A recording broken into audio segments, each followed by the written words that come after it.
आज आपण बनवतोय नाश्त्यासाठी उपमा आणि तोही शेवयांचा. चवीला अगदी भन्नाट लागतो आणि बनवायला तितकाच सोपा आहे. तर हा उपमा बनवण्यासाठी गॅसवरती कढई ठेवलेली आहे. 3-4 चमचे तेल टाकायचं, अर्धा चमचा मोहरी, अर्धा चमचा जिरे, मूठभर शेंगदाणे सुद्धा टाकलेले आहेत. शेंगदाणे तेलामध्ये व्यवस्थित भाजून घ्यायचे. त्याच्यानंतर आवडीप्रमाणे हिरव्या मिरच्या, 2 बारीक चिरलेले कांदे टाकायचे. तुम्हाला जर भाज्या आवडत असतील तर तुम्ही त्यासुद्धा टाकू शकता, जसं की वाटाणे, गाजर, फरसबी किंवा काजूगर सुद्धा टाकू शकतात. कढीपत्ता सुद्धा मी टाकलेला आहे. चवीनुसार मीठ टाकून कांदा भाजून घेतला. अर्धा बारीक चिरलेला टोमॅटो टाकला.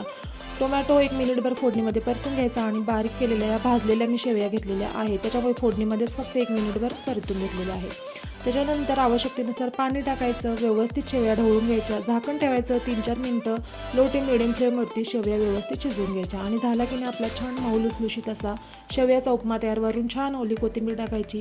चला मग पटकन रेसिपी ट्राय करा आणि व्हिडिओ आवडला असेल तर चॅनलला सबस्क्राईब करा.